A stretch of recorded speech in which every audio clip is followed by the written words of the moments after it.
bienvenue dans votre magazine Mode d'emploi. L'été arrive, vous êtes étudiant et vous allez chercher un job. Ça tombe bien, cette semaine nous allons parler animation. C'est un secteur qui recrute pour les vacances bien sûr, mais il faut savoir que les métiers de l'animation, ça se pratique toute l'année. On voit ça tout de suite après votre sommaire. Cette semaine, je vous emmène à l'IFAC, l'Institut de formation d'animation et de conseil des Yvelines. Ici, vous pourrez vous former au métier de l'animation, mais également obtenir des diplômes pour vous perfectionner. Nous parlerons ensuite recrutement. Si les jobs de vacances viennent de démarrer, sachez que l'on prépare actuellement les embauches de septembre. Vous découvrirez les postes les plus demandés et les opportunités pour les retardataires du mois d'août. En plus des jobs de vacances destinés essentiellement aux étudiants, l'animation socioculturelle gagne du terrain. La réforme sur les rythmes scolaires dégage du temps libre consacré aux activités périscolaires. Par conséquent, les emplois de l'animation se développent et s'adressent aujourd'hui aussi bien aux jeunes qu'aux familles et même aux seniors. Pour vous permettre d'y voir plus clair, décortiquons ensemble ce vaste domaine. Le secteur de l'animation fonctionne toute l'année. En France, plus de 100 000 salariés travaillent dans cette branche et dans les Yvelines, on compte plus d'une centaine de personnes, aussi bien dans le secteur public que dans le privé. L'animation englobe aussi bien les jobs de vacances, donc occasionnels, que l'animation à l'année, des métiers à part entière. L'animation touche différentes activités, tourisme, culture, sociale et de nombreuses spécialités, danse, musique, multimédia. L'animateur peut travailler avec un public très varié, des tout jeunes au public en difficulté, en passant par les personnes âgées. L'éventail des tâches est également très large et peut aller de l'animation du public aux activités périscolaires, à la gestion d'un service ou à la mise en place de manifestations. Enfin, les contrats varient du temps partiel au temps plein, du CDI au CDD ou en vacation. Un animateur peut démarrer au SMIC en commençant par de l'encadrement en centre de vacances, puis gravir les échelons et finir coordinateur.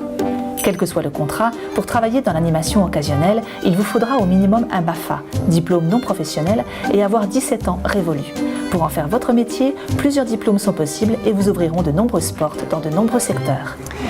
Vous l'avez vu, l'animation offre un large choix de possibilités. Je vous invite à présent à découvrir les diplômes qui vous permettront d'exercer dans l'animation selon vos affinités. C'est à l'IFAC et c'est tout de suite.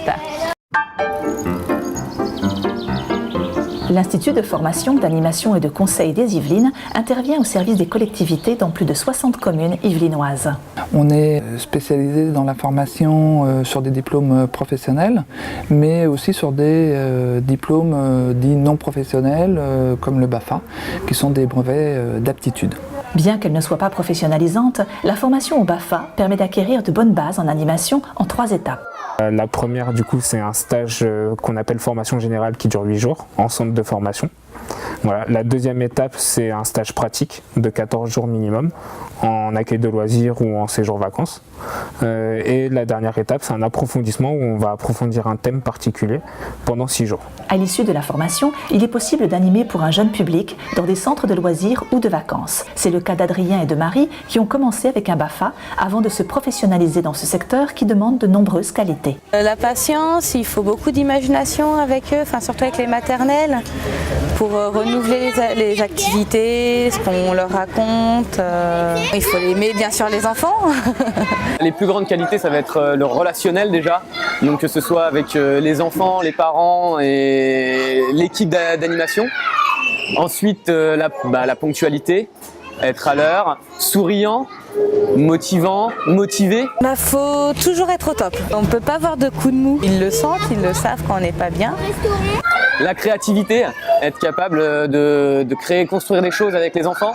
Donc quand je dis construire, c'est pas forcément construire des objets, mais construire une relation, un environnement pour les enfants. Une activité qui demande également une très grande disponibilité. C'est des horaires larges pendant les vacances scolaires, donc c'est 48 heures de travail par semaine. Pendant l'année scolaire, c'est des journées à trous.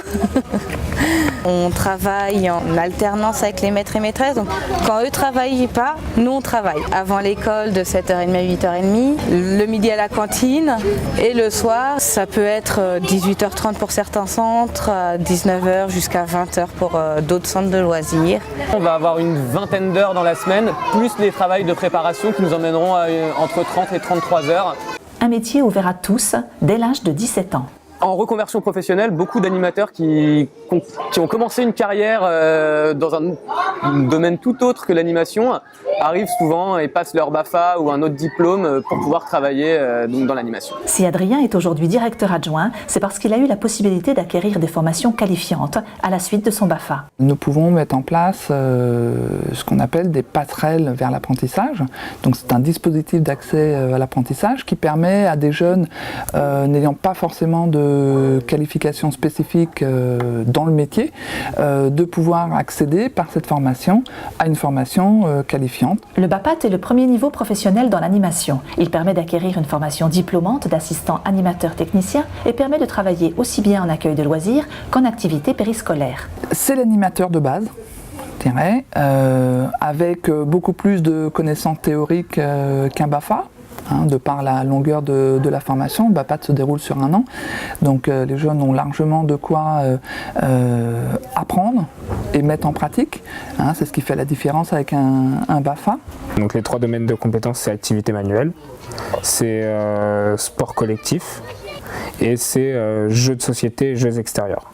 Voilà. Donc c'est les 3 domaines de compétences à valider pour après pouvoir passer devant le jury pour valider son BAPAT. Un jury simulé par le professeur et qui met les futurs candidats en condition. Vianney est très motivé car pour lui l'animation est une reconversion totale et il n'a pas l'intention de s'arrêter là.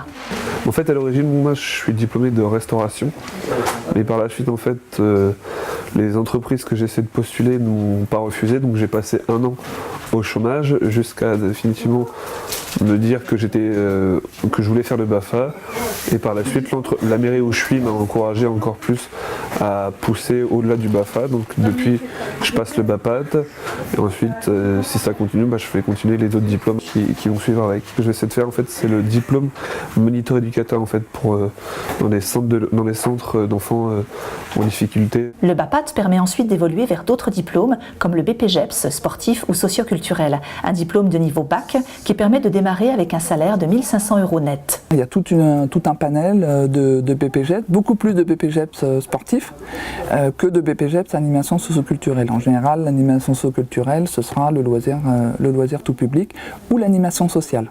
Un diplôme qui permet l'accès aux fonctions d'encadrement avec une fourchette de salaire variable de l'ordre de 1 600 à 2 100 €. Avec le BPGEPS loisir tout public, le BPGEPS qui contient du coup le module de direction, on peut du coup devenir directeur de centre de loisirs. Voilà, de manière professionnelle avec un statut reconnu. Donc on devient directeur de centre de loisirs pour des communes qui gèrent leur centre de loisirs, pour des associations qui gèrent leur centre de loisirs. Mais on peut aussi être directeur de colonies de vacances par exemple. Et surtout le BPGEPS permet de diriger des centres de loisirs, des accueils de loisirs de plus de 80 enfants en fait. Du coup on verra différents contenus. On verra tout ce qui est communication et management, pour pouvoir gérer une équipe et manager une équipe. On verra tout ce qui est réglementation et on verra tout ce qui a trait aussi aux connaissances du public, donc psychologie de l'enfant, besoins de l'enfant et comment y répondre.